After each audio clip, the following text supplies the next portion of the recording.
Hi everyone, welcome back to another Fresh Look Friday. I'm Laura and I'm here to share with you some young adult books. Today, all of my young adult books are about sports. So this is our sports fiction video, ranging a wide variety of sports. And I'm actually gonna start with a graphic novel. So this graphic novel, it's been on my to-read list for a very long time, so I'm glad I finally sat down and took some time to read it. It's called Check Please. It's the first book in a series. Hockey is the first title. It's about Biddy. This is Biddy, who is a hockey player. He is a freshman in college, and actually his past, he wasn't a hockey player. He was a figure skater. So he's got excellent skating skills. He's very, very fast, but he doesn't really like the physicality of hockey. And so this is the story of him trying to fit in with his college hockey team. Also, Biddy loves baking, hence the pie. That's just like how he calms himself down. He's also a vlogger, so we see a lot of him talking to his internet friends, and he's gay. All of these things wrap up into a really great story told in a graphic novel format. There's a lot of locker room talk. It's a great peek into the college experience. And there's lots and lots of hockey in this, actually. I am not the hugest hockey fan, but I did find it very enjoyable. So it's Biddy's, freshman year in college, dealing with all of these things. And then the captain of his team is named Jack. And he's starting to think he maybe likes Jack, but Biddy has not come out to anybody on his team. So there's that complication as well. Like I said, it's a graphic novel. It reads very fast. Definitely recommend Check Please.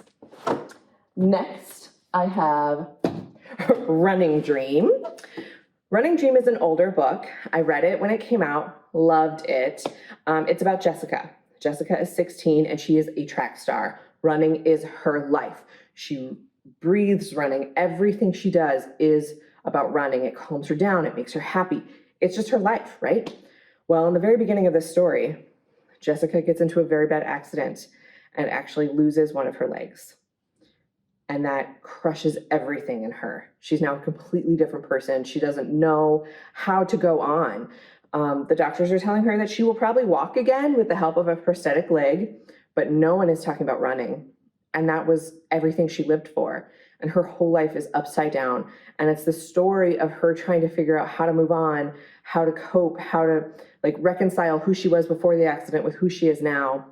On top of it, she starts hanging out with Rosa, who is someone she knew before but didn't really pay attention to. Rosa has cerebral palsy. And so the two of them start connecting a little bit. And I really recommend this story for anyone that likes sports or just wants to read a story about struggle and overcoming strife. Running Dream.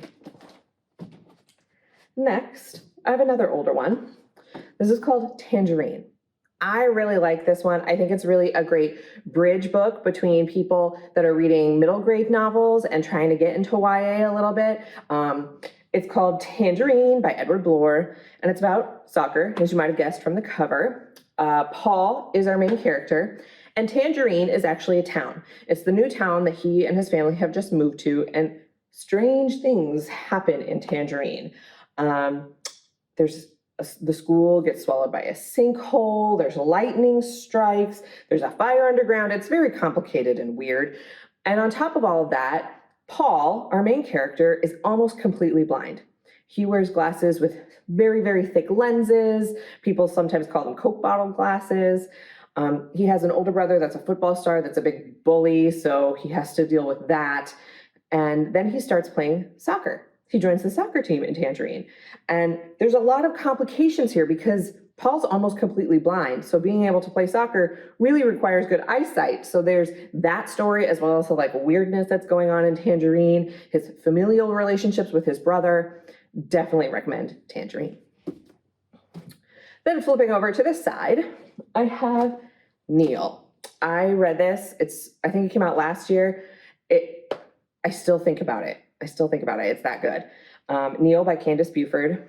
Our main character is Russ, right here. He's the tight end on his high school football team.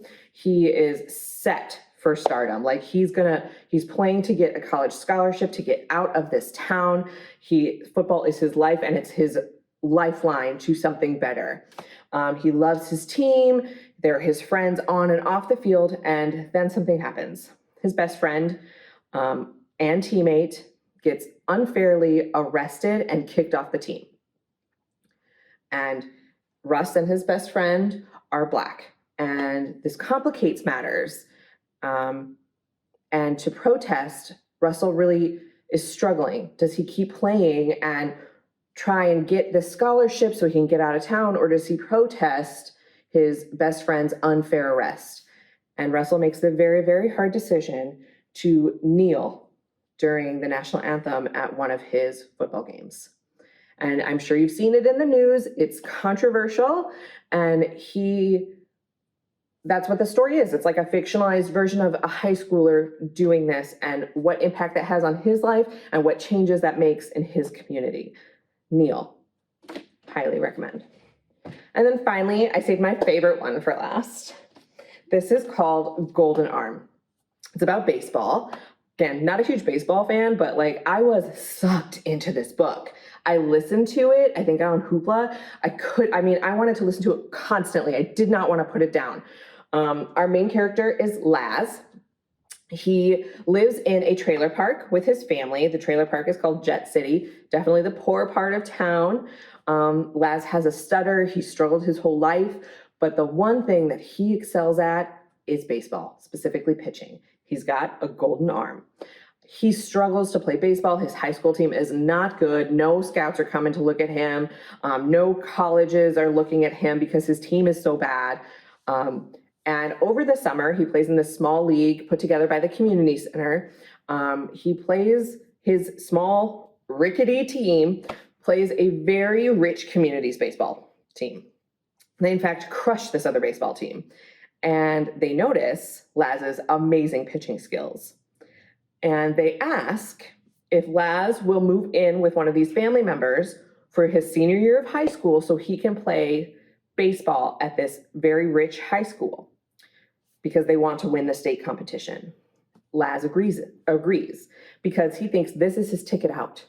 If he can get noticed by scouts, by colleges, he can get out of Jet City and play baseball, his love. And he's not great at school, so he thinks this is his only way. So he moves away from his family and his poor neighborhood and goes and lives with this very rich family in this very rich community. He feels out of place for a variety of reasons, not just his stutter, not just being bad at school. He just does not feel like he fits in. On top of all of this, Laz's half-brother Antonio starts to fall in with the wrong crowd.